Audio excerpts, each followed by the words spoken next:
목사님께서 출타 중이라서 두렵고 떨리는 마음으로 단위에 섰습니다. 부족한 자의 입술을 통하여서 이제 하나님의 말씀만 대언되기를 소망합니다. 앞에 있는 양옆에 있는 우리 성도님들과 같이 인사하실까요?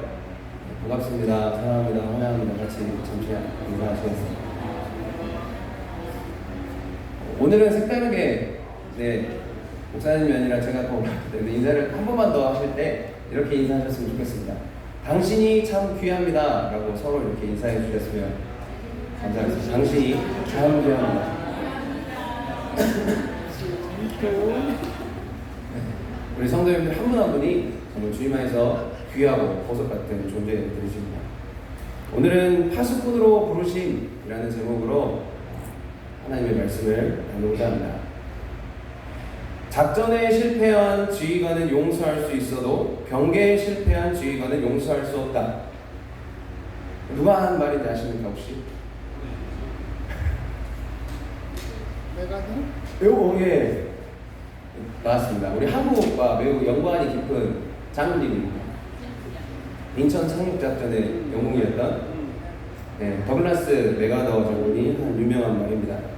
그러니까 작전은 실패할 수 있다. 그렇게 또 되면 안 되겠지만 혹 전쟁도 패배할 수는 있다. 그런데 경계를 함에 있어 적이 오는지 아니면 우리의 수상한 일들이 있는지 이 경계를 함에 있어서 선은 절대로 실패하고 태만하게 대해서는 안 된다 라고 이야기하는 내용입니다. 이처럼 군인에게 있어서 갑자기 군인 얘기를 좀 해야 되겠습니다. 군인에게 있어서 이 경계 근무는 매우 중요한 임무라고 말씀드릴 수가 있습니다. 지금 군에 가 있는 청년이 5이죠. 청년들이 그 군대에서 자기가 공부하는 그곳에서도 이 경계 근무 하나만큼은 확실하게 이행하고 있을 것이고 철저하게 근무를 하고 있을 것입니다. 군 생활 전체로 봤을 때에는 경계 근무가 작은 것처럼 보이지만 그 작은 것이 구멍이 뚫리거나 대충 이루어지거나 문제가 생겼을 때 모든 것이 무너질 수 있는 것이 무엇이냐? 경계라고 말씀드릴 수가 있습니다. 오늘은 이 경계를 맡은 자, 곧 오늘 본문에서는 저희가 읽은 본문에서는요 파수꾼이라고 설명하는 것에 대해서 한번 생각해 보고자 합니다. 사전에서는 파수꾼을 이렇게 설명합니다. 일정한 곳에서 경계를 하며 지키는 일을 하는 사람, 경계를 하면서 지키는 일을 하는 사람을 파수꾼이라고 정의를 하더라고요. 그런데 오늘 본문을 통해서 저희가 알 수 있는 것은 이스라엘을 지키기 위한 파수꾼으로 바로 에스겔이라고 하는 선지자를 하나님께서 부르십니다. 그리고 저희가 선지식으로 이 본문에 등장하는 이스라엘의 상황을 조금은 알아야 할 것 같습니다. 바벨론의 포로로 끌려가게 됩니다.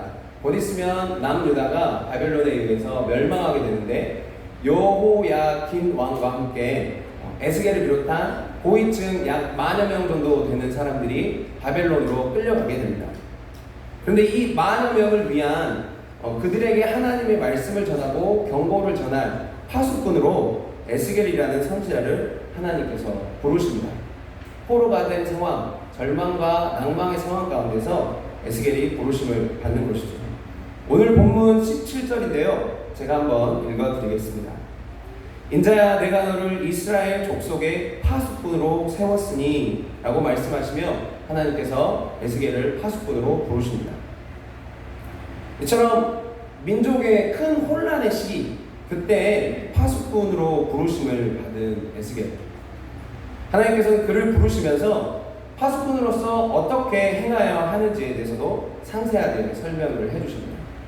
그 파수꾼의 사명과 역할을 저희가 오늘 함께 들여다보면서 하나님께서 오늘 저에게 주시는 교훈을 함께 찾아가고자 합니다.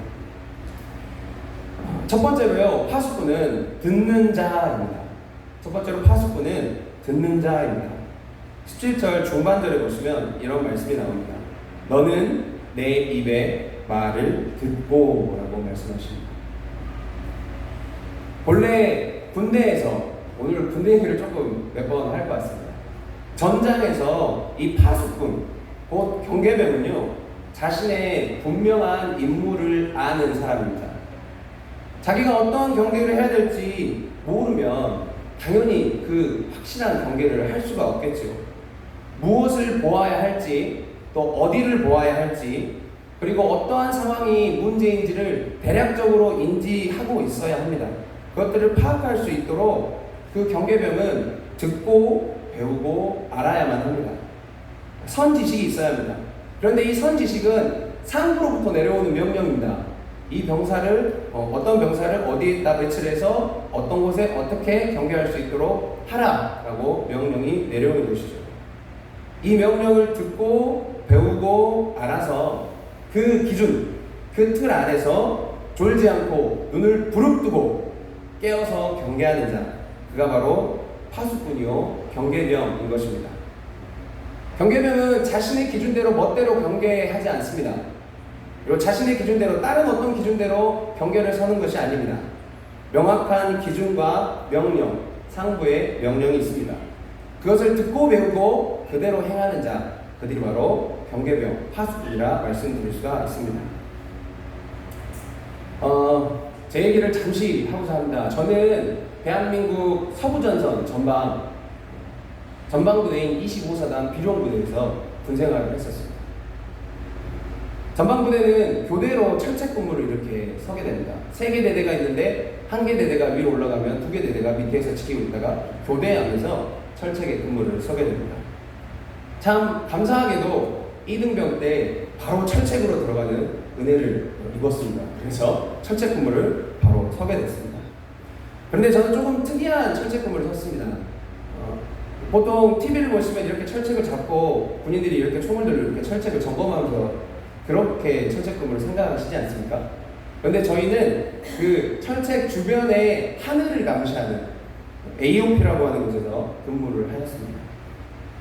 그래서 지나가는 항공기를 감시를 하는 겁니다. 선임들은 이등병으로 들어온 저에게 제가 알아야 될 적 항공기에 대한 카드를 눈앞에 쫙 펼쳐 주었습니다. 그리고 그것을 철저히 외울 수 있도록 정말 혹독하게 훈련시키며 저를 가르쳐 주었습니다. 무지 갈굼을 당했습니다. 그래서인지라 확실하게 외워진 것 같습니다. 근데 지금은 다 까먹었지만 그때는 툭 치면 바로바로 이렇게 이렇게 나왔던 기억이 있습니다. 그것들을 외우면서 북쪽 하늘 또 그리고 제가 바라봐야 될 하늘을 바라보면서 항공기가 떠 있는지 눈이 이게 너무 아플 정도로 이렇게 뚫어져라 봐야만 했습니다. 저는 병장이 아니라 이등병이었기 때문입니다. 말년선임은 옆에서 졸고 있었습니다. 그러나 저는 절대 졸 수가 없었습니다. 혹 제가 배운 카드에 비슷한 항공기가 떠 있는지 그 수상한 항공기가 눈에 보이면 바로 수화기를 들어 상부에 보고하는 그것이 바로 제가 경계해야 될 임무였습니다. 이처럼 군대 전장에서는 이 파수꾼에게, 이 경계병에게 이와 같은 상부의 명령, 그 지식이 매우 중요하다고 한다면 오늘 이스라엘을 지키는 영적인 파수꾼으로서 에스겔에게 있어서는 무엇이 중요하냐? 하나님의 말씀, 곧 하나님의 입으로부터 나오는 그 말씀이 상부의 명령이요 그가 알고 숙지해야 할 선지식, 곧 경계의 기준이 되는 것입니다. 그렇게 파수꾼 에스겔이 더더욱 가장 먼저 해야 될 행동이 무엇이었느냐? 하나님의 뜻이, 하나님의 말씀이 무엇인지를 귀 기울여서 듣는 것이었습니다. 듣는 행위, 하나님의 말씀을 내가 듣겠습니다 라고 하는 그 태도가 가장 먼저 중요했다는 것입니다. 그래서 그래야 무엇을 경계할 수 있는지, 무엇을 지켜야 할 수 있는지 알 수 있었습니다.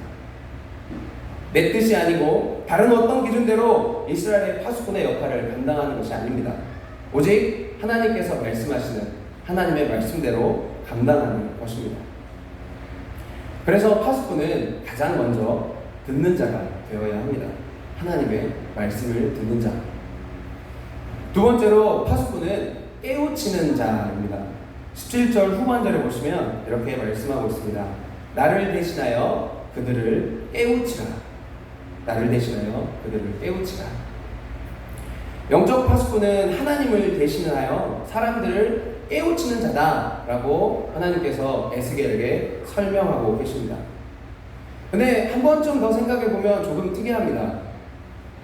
상식적으로 파수꾼을 생각해 보면 어떤 그 상황이 일어났을 때 보고하고 외치고 전파하라, 전하라, 외치라 이런 말이 조금 더 어울릴 듯 한데 그렇게만 이야기하지 않고 깨우치라 라고 말씀하고 계십니다.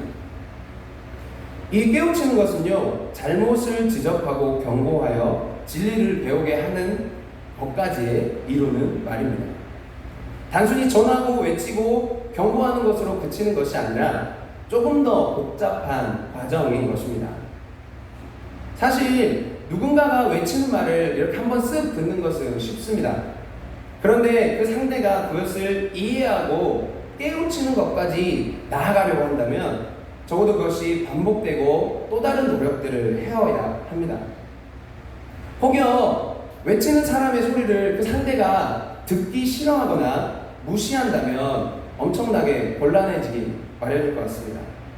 만약 그런 상황이 된다면 전하고 가르치고 깨우치기 위해서 이 파수꾼이 해야 될 이 태도들이, 이 행동들이 부단한 노력이 필요할 것이고 때로는 모진 고난과 수고는 당연스레 감수해야 할 것입니다.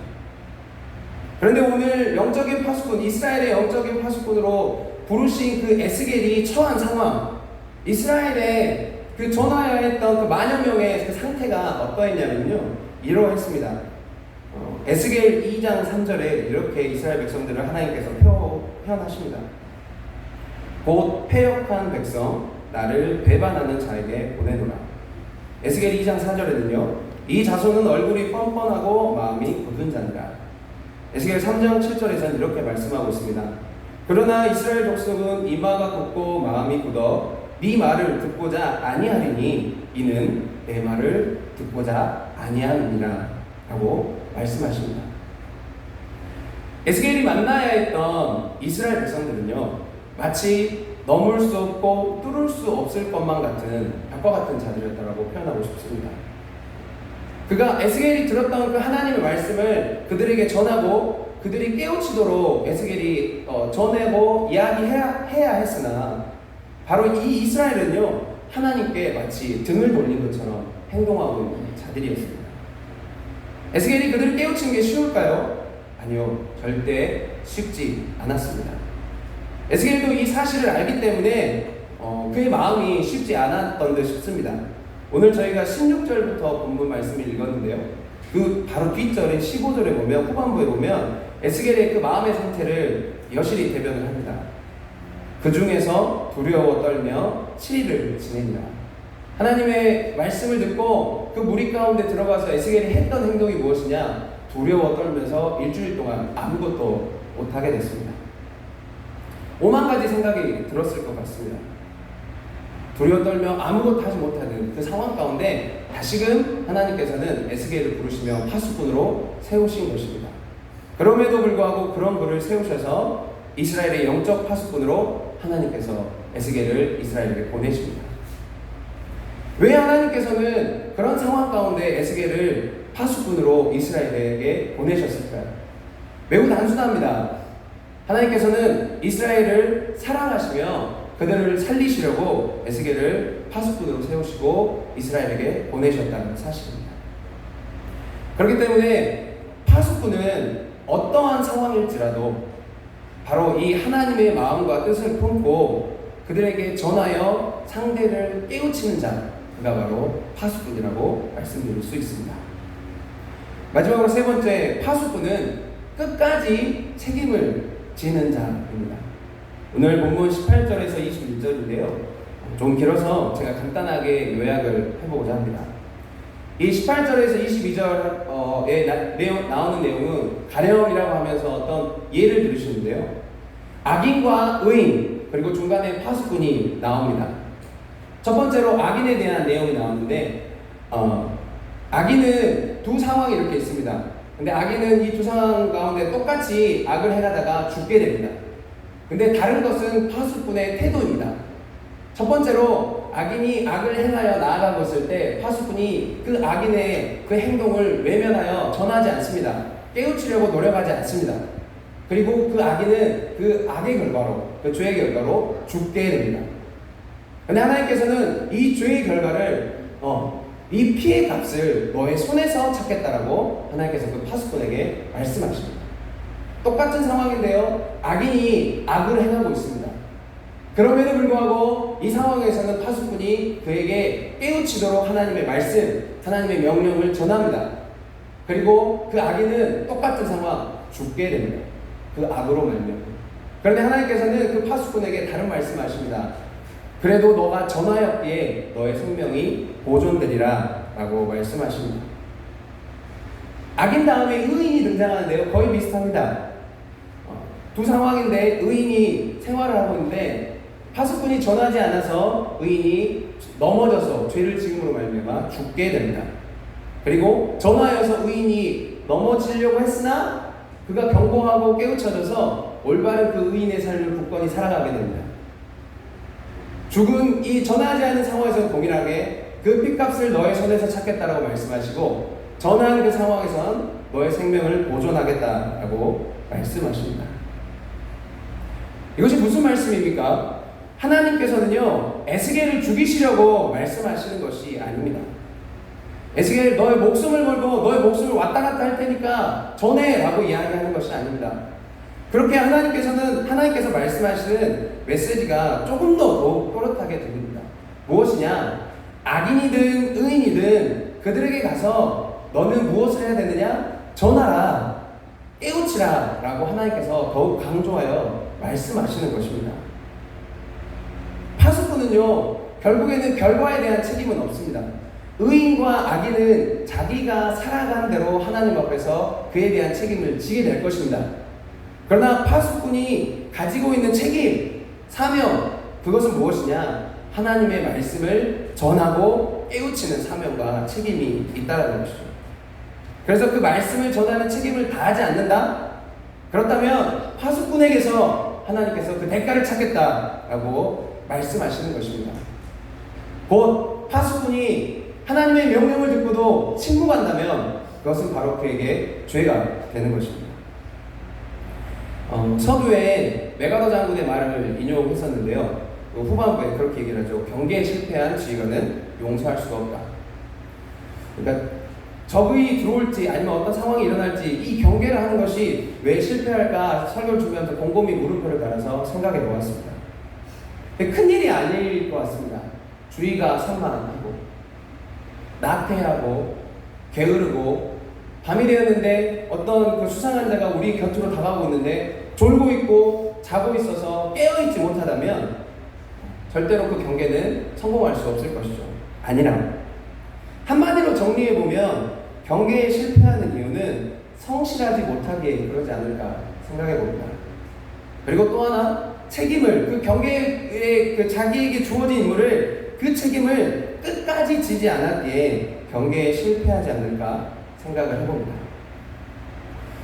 어떠한 상황이 눈앞에 펼쳐질지라도 끝까지 포기하지 않고 꼭 내가 판단해서 구분하는 것이 아니라 이 사람은 악인이니까 전하지 않아도 돼, 이 사람은 의인이니까 전해야 돼, 이런 것이 아니라 그들에게 하나님의 뜻을 동일하게 전달하고 전하여서 깨우치려고 힘을 쓰는 자, 끝까지 자기의 책임, 하나님의 말씀을 전하고 전달해야 되는 이 책임을 성실하게 감당하는 자, 책임을 끝까지 감당하는 자, 그가 바로 파수꾼이라고 말씀드릴 수가 있습니다. 파수꾼은 끝까지 책임을 지는 자입니다. 사랑하는 주원교회 성도 여러분, 에스겔을 이스라엘의 영적 파수꾼으로 세우시되 그 암울하고 어려운 그 상황 가운데서 에스겔을 이스라엘의 영적 파수꾼으로 세우시듯 저희 또한 하나님께서 영적인 파수꾼으로 세우신 줄 믿습니다.